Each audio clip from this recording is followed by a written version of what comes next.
জয় যিশু। প্রথম পাঠ প্রবক্তা মালাখির গ্রন্থ হতে।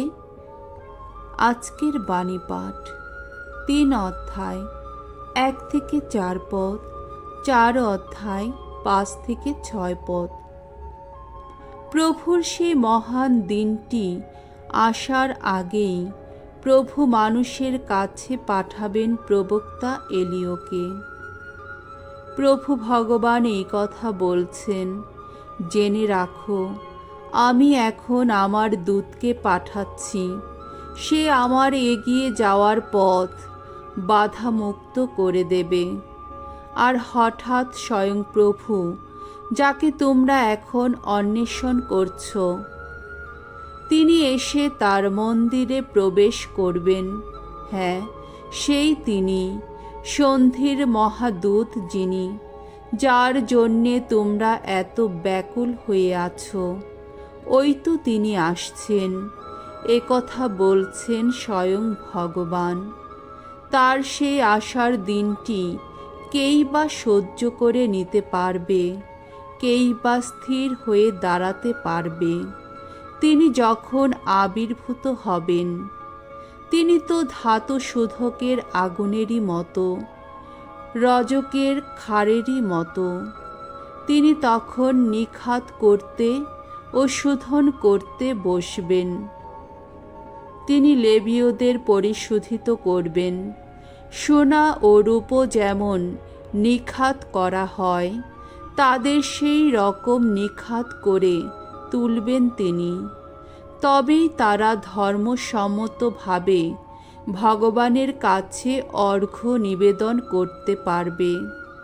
আর তখনই জুদেয়া ও জেরুসালেমের অর্ঘ্য ভগবানের কাছে প্রীতিকর হয়ে উঠবে, যেমনটি ছিল অতীতের সেই দিনগুলিতে, পুরাকালের সেই বর্ষগুলিতে।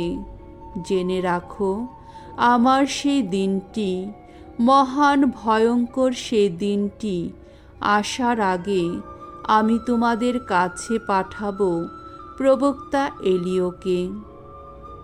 সে সন্তানদের দিকে ফেরাবে পিতাদের মন, আর পিতাদের দিকে সন্তানদের মন, পাছে আমি এসে আঘাত হেনে এই দেশের চরম সর্বনাশ ঘটাই। প্রভুর বাণী। ঈশ্বরকে ধন্যবাদ। শাম সঙ্গীত 25 অধ্যায় 4 থেকে 9 পদ। ধো, তোমরা জাগ্রত থাকো, এলো মুক্তির দিন। ওগো ভগবান, আমায় দেখাও তোমার আপন পথ। দাও, বলে দাও কোথায় তোমার সরণি। তোমার সত্য মার্গে আমায় নিত্য চালিত করো, আমায় দীক্ষা দাও। ওগো আমার ত্রাণেশ্বর যে তুমি। ভগবান, তিনি মঙ্গলময়, সত্যনিষ্ঠ তিনি। তাই তো সমস্ত পাপীকে সঠিক চলার পথ চিনিয়ে দেন তিনি। বিনম্র যারা, ধর্ম মার্গে তাদের চালিত করেন। বিনম্র যারা, তাদের তিনি তো বলে দেন তার পথ। তার সন্ধি ও নির্দেশ বাণী পালন করে যারা, তাদের কাছে ভগবানের সকল পথ বিশ্বস্ততার পথ, করুণারই পথ। ভগবৎ ভীরু যারা, তারাই তার কাছের মানুষ হয়। তাদেরই তিনি বুঝিয়ে দেন তার সেই সন্ধির কথা। বাণী বন্দনা। জয় জয় প্রভুর জয়। ওগো ইম্মানুয়েল, মানব বিধাতা, ওগো আমাদের রাজা, এসো তুমি, এসো। ওগো আমাদের প্রভু, আমাদের ঈশ্বর, করো ত্রাণ, ওগো করো ত্রাণ। জয় জয় প্রভুর জয়।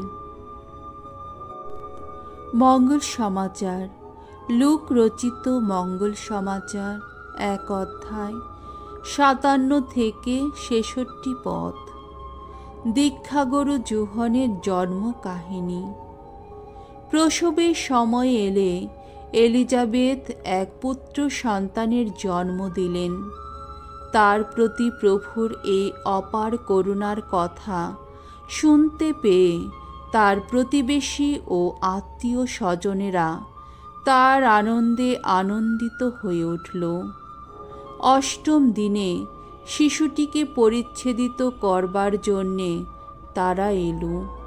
শিশুটির পিতার নাম জাকারিয় বলে তারা তাকে ওই নামটি দিতে যাচ্ছিল, কিন্তু তার মা বলে উঠলেন, না, ওর নাম হবে যোহন।